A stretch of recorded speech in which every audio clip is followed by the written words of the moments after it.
Hello guys, what's up? I'm Suresh Designer. Today I want to talk about how we can render realistic some type of exterior scene in SketchUp with Enscape.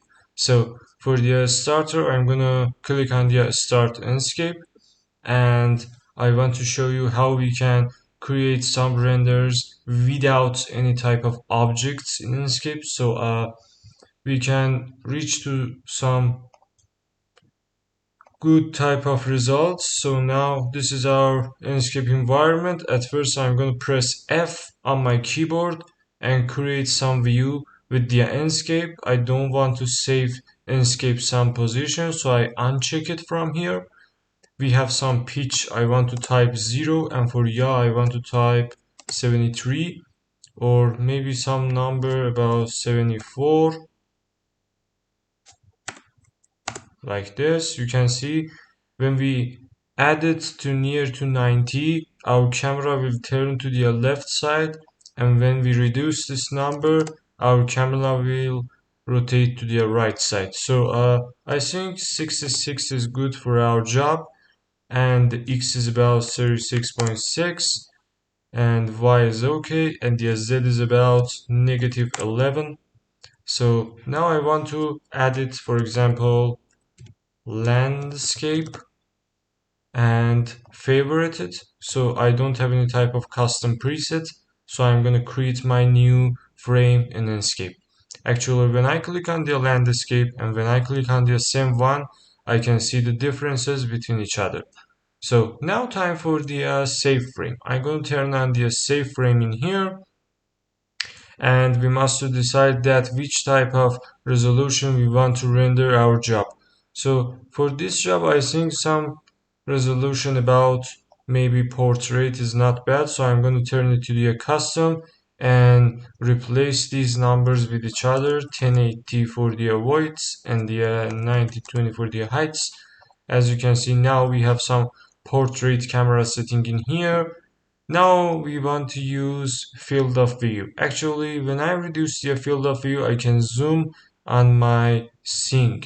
So as you can see, now we have these type of things in here. It's not really good, so I'm going to change my resolution again.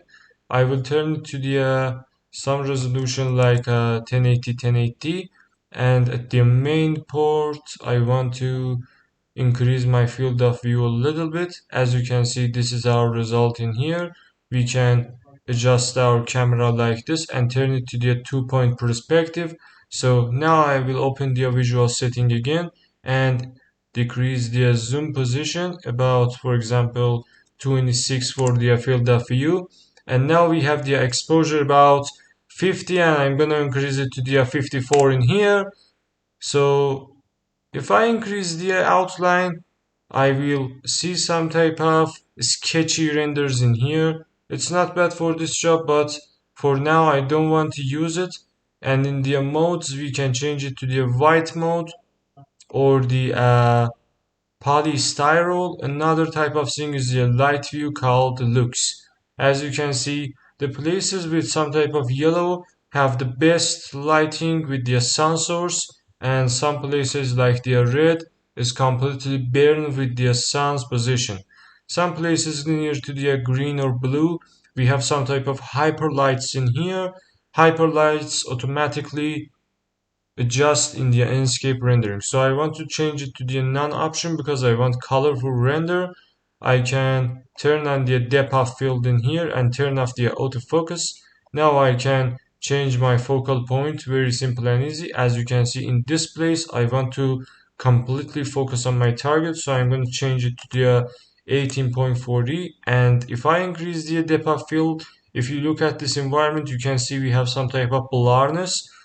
This type of parameter can yield the brightness or blurriness in here. As you can see, for this reason I'm gonna some number about 6 is good. And now I come to the image. When I turn on the auto contrast, I can see some type of automatically changes on the Enscape. And when I turn it off, I can change my highlights like this manually. So I don't suggest this because auto contrast is really good working in the Enscape. Another thing we have is the saturation related to the colors depths. For example, when I increase it, when you look at these type of woods in here, you can see it will convert to some type of orange color, or our green will be get much green than the past, so it's not realistic. Always set it to some number about 100% or 106%, something like that. When I reduce the color temperature, you can see we have some type of warm image in here, and when I increase it, we have some type of cold image in here. The note is that in some type of renders in snowy weather or rainy weather, you can increase the color temperature. But for this type of sun position, I think color temperature must be a little bit lower than the past. For example, 6000 Kelvin. Motion blur not used in here because we don't have any type of animation. Another thing we have is the lens flare. So we don't have any type of lens flare in here. I'm going to reduce it. When I increase the bloom, my camera lens will be get much blurred than the past. It's useful in the bathroom renderings or interior renderings, but I'm going to reduce it because I want to see all the details completely. If I increase the vignette, you can see in these places we have some type of black color. So I think 20 is the good number for it. And chromatic abbreviation is not useful in here because I want to see all edges completely sharp. Another thing we have is the atmosphere. When I open the atmosphere, I can adjust some type of things like fog or some brightness. When I decrease the fog, for example, about some number like this, and when I increase the fog, you can see that we have some type of image like that. Look at this type of skies in here, and when I reduce it or increase it, we can see this much more than the past. So it's really useful in rainy and cold weather renderings. So I'm going to change it to the 0, and now I want to adjust a little bit my sun position. So I want to adjust the something like for example near to the morning,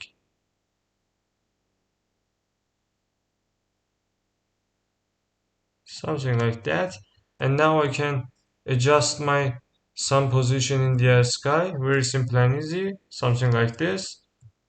It's not really good, but something like that may be good for us, something like this. And another thing we need is about the outline. I will come back to my main target in here and increase the outline to the 10 for seeing some type of details like this: stairs, doors, windows. And don't worry about the window or door textures because I do it by myself, and doors and windows don't have any type of texture in here. It's just for the training and workshop. And at the middle of this video, I'm going to say that like and subscribe, don't forget it. And now we have some brightness in here.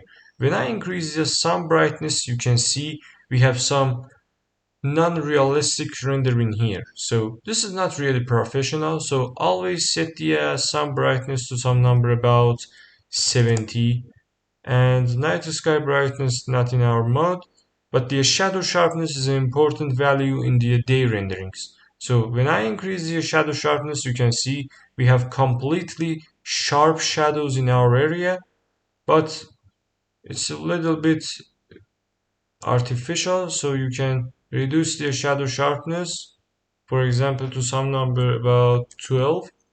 Artificial light's not useful because we don't have any type of spotlight or rectangle light in here, and the wind must be reduced to the 4. Now we have a sky option. When I increase the density, actually we will have some type of cloudy weather in here, but when I decrease it, actually we have some type of brightness sky in here. So I'm gonna increase it a little bit, something like that, about 86. And variety is about the form of these clouds in the sky. When I increase it, actually you can see some type of clouds cover the sun's shade. And when I decrease it, actually we have some type of cirrus mountable clouds in here. So I'm gonna set some number about 66, for example, or it's not good. I think 46 is good. And when I increase the cyrus amount, you can see these differences in here. And when I reduce it, we only have the big clouds in our sky. So contrast is 0. And when I change the latitude and latitude, I can move my clouds very simple and easy. But it's not useful in here. You can change your source about clear sky. Actually, you will have some type of clear GI calculation in here, and the output is good. Now I come back to my main and increase my rendering to quality to the ultra, alright, and decrease my outline a little bit to the 6%. I come back to my output and increase my resolution, very simple and easy. But remember, your resolution in generally must be set on the custom to change your main resolutions. So I think everything is good in here and nothing to talk about it. At the visual setting, I can decrease my field of view a little bit, but it's not really good. I think now it's a good number for it. So now I want to render my job. So I'm gonna start with the something called screenshot in here. I press it, and now I want to save it on my, for example, desktop, and type it render. You can change the type of it to the GPG, PNG, or Targa. For this reason, I think JPG is good. And now I want to save it. Alright, as you can see, this rendering has been completely done. Very simple and easy. So I hope you enjoyed this video. We have different type of things in here. For example, some type of material settings about textures, but I don't want to use it at this session because this session's main target is related to the using sun as a main light source in our renderings. As you can see, this is a good quality rendering in the Enscape, and you can increase the rendering by adjusting these type of materials in Enscape. I hope you enjoyed this video. Like and subscribe, don't forget it, and goodbye.